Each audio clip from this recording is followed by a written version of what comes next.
Hey, welcome to Reviews on the Run. We've got a great show for you. In this episode, Sony gets serious about developing for the PlayStation 3. A classic RTS returns, and a new one is born.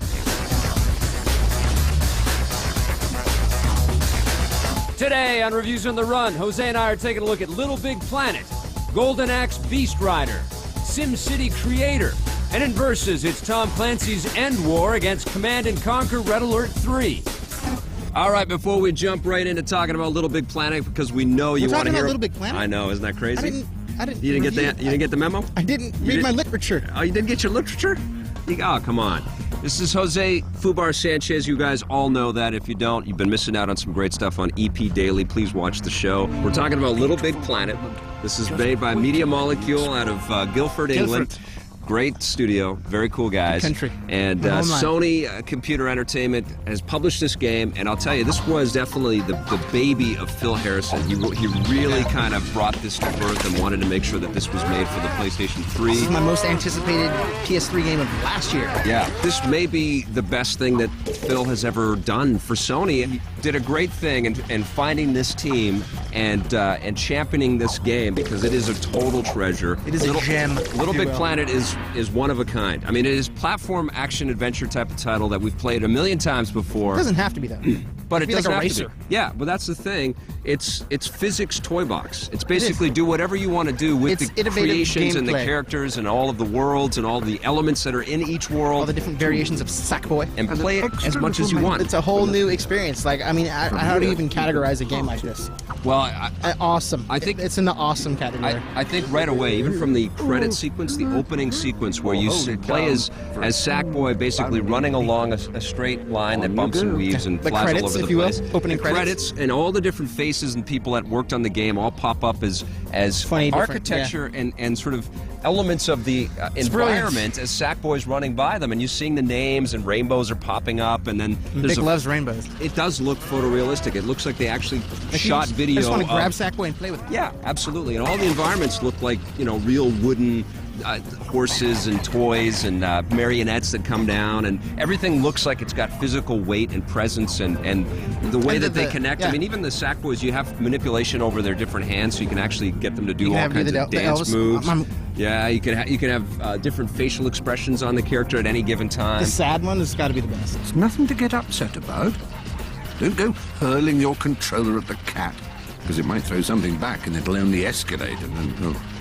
The real beauty and the real heart and soul of this experience, I think, is the fact that they've created a moon around LittleBigPlanet, and that's where you can go and create your own stuff. Yes, and then you share it. The heart of this game is going to take place. You share it with the world, and you can download other people's stuff, and you can join with other people to play through all these levels at any given time. So basically, you get 6 hours of kind of story gameplay to kind of jump into with you and your friends, and then build whatever you want and download whatever you want, and then set challenges, and then there'll be leaderboards and ranking and community pages. There's going to be so many clone levels. levels. So many people are going to make Mario levels. I'm interested in the levels that people like. I saw a Shadow of the Colossus level online. Unbelievable. And it was an 18-minute video. That's the kind of stuff I want to see. I want to see levels that are just like mind-blowing, awesome. Clone levels are cool because you're going to see Mario level, and and this isn't a level editor either. I mean, there is some complexity, and we'll have to spend some time in it. A world builder. I think along with Metal Gear Solid 4 and Wipeout HD for me, maybe not everybody, but these are the masterpieces of the PlayStation 3. These are the games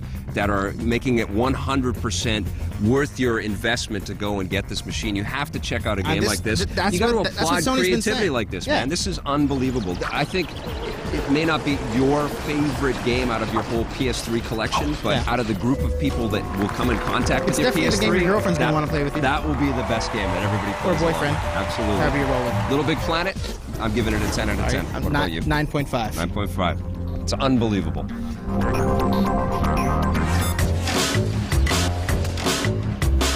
Hey, I've been playing FIFA Soccer 09 on my PSP on this really crappy rainy day. I'm playing games under the bridge. Sometimes you just got to take your PSP and play games under the bridge. You know what I'm saying? Gameplay is very solid in here. Nothing completely shocking or original. We've all played a FIFA soccer game in our time, right? This time, though, they've added the Be a Pro mode, which they've been including in a lot of their console versions of the game, and it's terrific on the handheld. They've really done a phenomenal job. Basically, Be a Pro mode focuses on one player on the pitch. The camera is kind of transitioned to make it so that's what you're looking at the whole time, and you're rated on your different abilities, your passing, your scoring, your team play, and basically you have a little slider bar at the bottom of the screen telling you how well you're doing or how poorly you're doing, especially when you're out of position. Don't get out of position. The bar goes down right away. Gameplay is solid. There's all kinds of great teams in all the leagues. EA pays big money to get all of those licenses, and they use them to full effect. FIFA Soccer 09 gets a 9 out of 10. All right, stick around. We're taking a look at a game that was built right here in San Francisco. Right over there. Yeah, not too far away from us. It's called Golden Axe Beast Rider, and we're going to look at it right after this.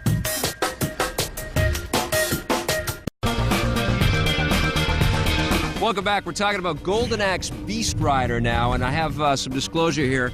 Greedy Productions, our company, we worked on a bunch of behind-the-scenes videos on the game, so we were able to see the guys at Secret Level and at Sega working on this title over the many months that it took to build the game. Actually, it took us a while. This was the first one we got signed to do. Yeah, this was something we started in 2007. We actually started shooting some stuff, and we shot a little bit more in 2008 as well, and it took a little bit of time. Took a while. Well, what they did is they and I think it was the right move, is that they slowed down development on it a little bit. Obviously. To focus on Iron Man. Oh, yeah. Yeah, and then they picked up speed again on making Golden Axe Beast Rider and finishing that off.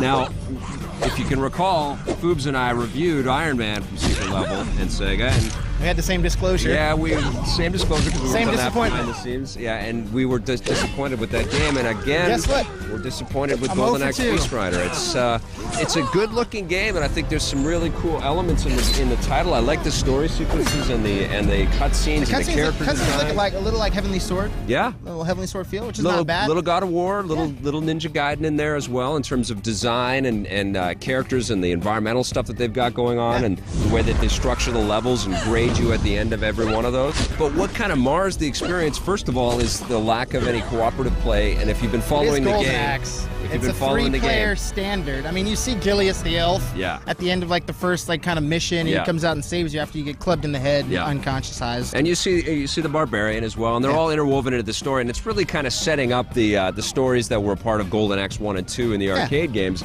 But I think the game really suffers from a lack of cooperative play, especially when you play it against something as recent as LittleBigPlanet or Fable 2 or something. Super recent. That was a review ago. No, but what I'm saying is games like that bring all kinds of single-player depth, and then they let you play it with somebody else. But then when you play Golden Axe, and it's not as ambitious in experience or design or development as some of those, and you can't play co-op, there is one terrific element in the game, and that's the whole Beast Rider.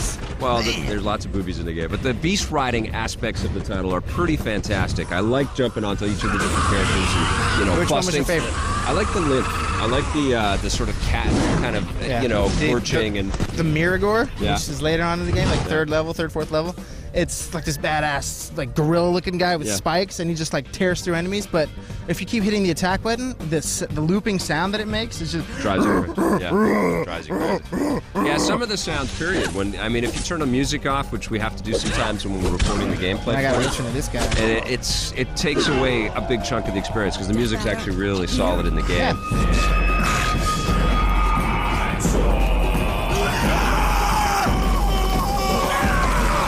You know what? It's not like the game isn't fun to play, and it's not like it's not, It is. I mean, it's fun to get into. It does draw you in, and you do kind of... There's some parts that are a pain in the ass. You get stuck in. You're like, what do I do exactly? Like, oh, you're supposed to light a torch. How am I going to know that? It's an okay game. I feel bad because I really like those secret level guys, but I don't know if this is good enough to do it. This isn't going to be the one to grab your ghoulies? No, it's not the ghoulie grabbing goodness that I wanted. What are you going to give Golden Axe Beast Rider? I'm going to have to give it 6 out of 10. 6.5 from me. All right, don't go away. We're coming right back with the return of... Well, maybe. It's SimCity Creator. Oh. We're sitting in one of the world's best cities right now, San Francisco. Created by me. And did you create it? I did. Yeah? Yes, sir. All right. Well, stick around. SimCity Creator on the Wii right after this.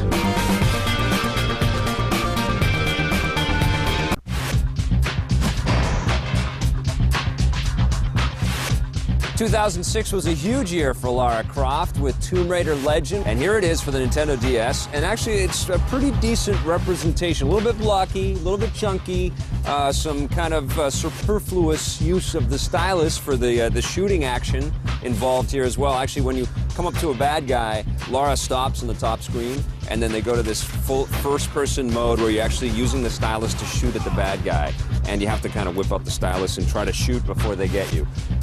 Not too cool. I do like the fact that they've conveyed a lot of the story sequences from the console version of the game. They actually have the little rendered cutscenes in this game, which is pretty cool.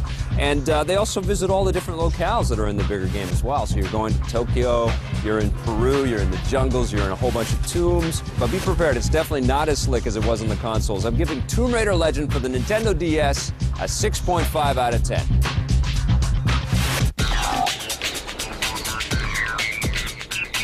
Welcome back. SimCity is on the Wii now. It is. It's called SimCity Creator. It's and pretty much what SimCity is. It's a creator game. Yeah, I know, but they kind of want to identify it differently. They didn't go for the My Sims kind of big head vibe that they did with the previous My Sims game. There are some big-headed characters in Yeah, there. but they have some of those, right? Yeah. So it's a little bit confusing. They could have called it My Sims SimCity. I don't know. My SimCity. I'll tell you what my overall feeling about this game was... Disappointment and yeah, dread. dissatisfaction. Okay. And my idea around SimCity now has changed from, I used to admire it and really enjoy the experience. But ever since SimCity 4 came out, and I really liked the time that I spent with that game, I'm over it. I don't care about building cities anymore. You know, I was over it on the Super Nintendo version. And it's, SimCity. it was fun back then. It was a total evolution and a revolutionary kind of thing. I love SimCity 2000 when I played that and all the futuristic stuff. That was good. They've just done the same damn game over and over again. I mean, they've added some new, hooks where you can actually have a helicopter do some flybys and a biplane fly over your city, and they've added some new characters and things like that. And of course, they've used the Wiimote for some of the As your control. Yeah, and It's like it's impossible. It's like a failed Minority Report experience. Yeah. The hardest thing about controlling this with your Wiimote is, all right, I want to put some roads on my island, my patch of land. Yeah. Straight road. Yeah. Impossible. Yeah. Oh. This is a roller coaster. What's going on? I can't do straight lines. You feel like the game is teasing you almost, right? When you're playing with the damn thing, and every little tiny twist of your wrist is the wrong move, and it's so clunky and complicated and it's just needlessly unfun. slow. There's so many stats on screen that tell you have this much money. They have a news ticker. Listen, SimCity was a fantastic game. If you can get an older, if you can get an older version of the game on any platform that's had it before, you're probably going to have a good time. Just if you've never played it before, just to sink in. If you've got a good high-end PC and you want to play the most high-tech version of it, SimCity 4 is still that, and it's decent. But you know what? I am over it. On the positive side, though, the graphics aren't terrible. I mean, it does. On look the pretty negative good. side, everything else. It was fantastic a long time ago. To put it to bed for now. All right. Bedtime. Bedtime for SimCity. Creator. What are you going to give SimCity Creator? 3 out of 10. I'm going to give it a 4.5.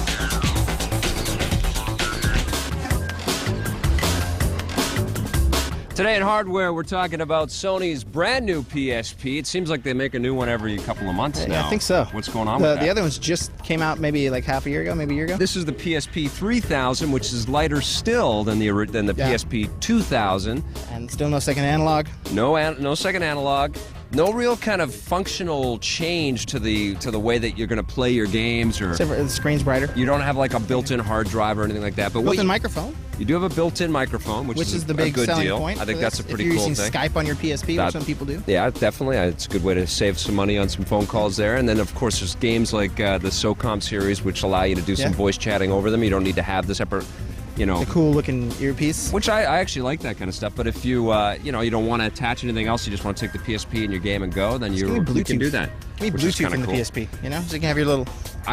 honestly, at this stage, when you've got an iPhone that gives you all, a huge hard drive and all kinds of downloadable games, that is the cool thing now with the PSP Store. You're actually going to be able to go through your PSP and download games right to it. Yeah. But you're still going to have all kinds of backup memory sticks there to sort whole of grip of them. Yeah, too. because you're They start talking making about 32 gig cards. Seriously, because some of these games are a gig in size. Yeah. Some of them are enormous, which is kind of baffling why they don't have at least an 8 gig hard drive built into this new refresh. And you're right, at this point, why don't they have the second analog thumbstick? I mean, there's a lot of things that I love about PSP gaming for sure. I love obviously have 8. The screen real estate is great, and the graphics are still the best, I think, in portable handheld games. Yes. You can't beat Chains of Olympus. The new PSP's got some pretty cool technical updates to it as well. It has what they call the wide color gamut, so it gives you more colors to choose from. Very important. And it has 5 times the contrast ratio of the PSP 2000. If you don't have a PSP, or if you only have the older version of the PSP and you've been thinking about an upgrade, this is definitely recommended. Yeah. If you already got the 2000, I'd hold off until they come out with the 4000 in 3 months.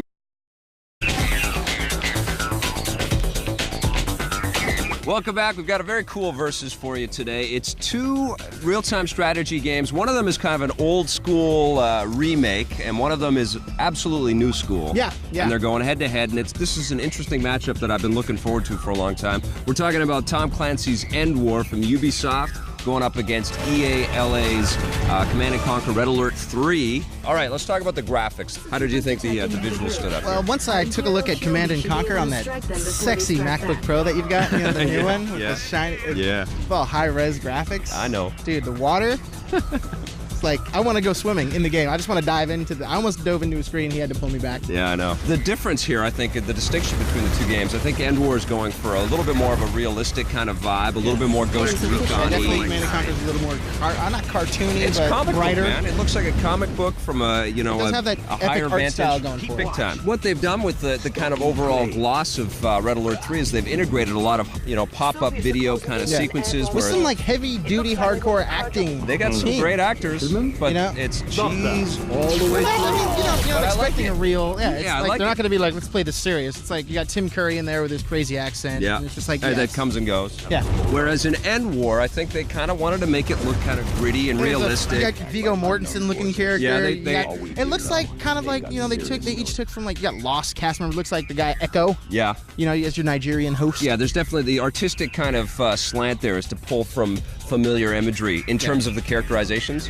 This one is definitely moodier. It's a lot grittier, and dirtier, grimier, if you will. And because it's not really kind of moving a cursor around the battlefield and playing a tactical game the way that we traditionally play a tactical game, this is all about shooting your camera to like over the shoulder Which perspective. is cool because you can do voice, like camera, Unit 2, camera. And it's unbelievable. Personally, I think it's kind of a tough one to call because I love the aesthetics in End War, but I also loved the complete cartoony, campy direction that they went with Red Alert 3. Yeah. And it's hard for me to say which one I like better because they both work perfectly for their different kinds of games. Yeah, they both work. Personally, I'm a fan of the water. So.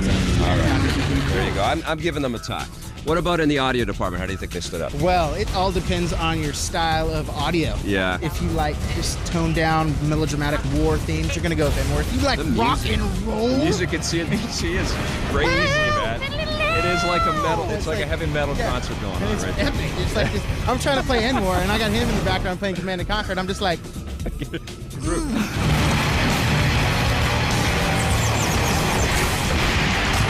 End War doesn't have bad audio. It just has exactly the kind of audio that if you like Ghost Recon, if you like Splinter Cell, if you like the Rainbow Six games, you know what you're in for. But the thing is about End War is you don't really hear the music. You just hear the guy playing the game. Yeah, you do. Unit 1, attack Unit 2. And you hear this is the game where you move out from your roommate playing the game, or you force your roommate to move out while he listens to you. When your roommate's asleep. No, it isn't. Unit 1, attack Hostile 2. Yeah, because you. All right, so who are you giving it to there? Command & Conquer. Me too. Definitely. Yeah. Okay. Now, what about in the gameplay department? We're talking about traditional real-time strategy tactics and tech trees and unit building, unconventional animations.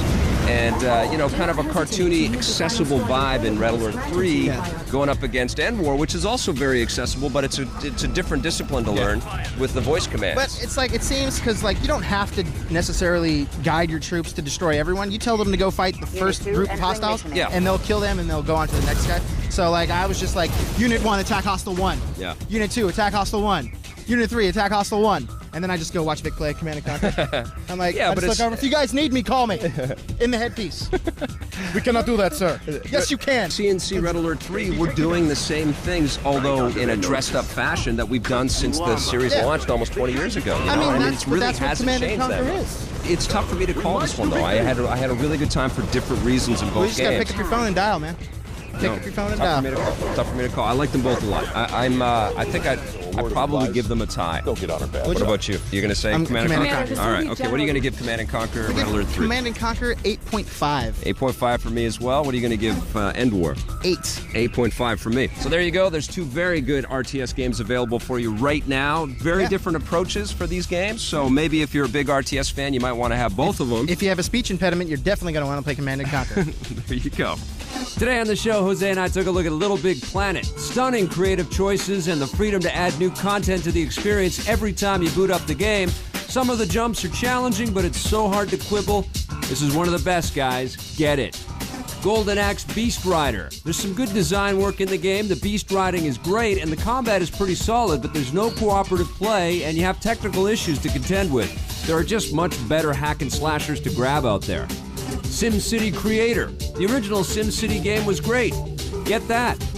In Versus, we took a look at Tom Clancy's End War, which features very cool voice command controls, incredible camera angles, and super dynamic gameplay, but be prepared to learn some new disciplines to play, and also to piss off your roommates with all your yelling.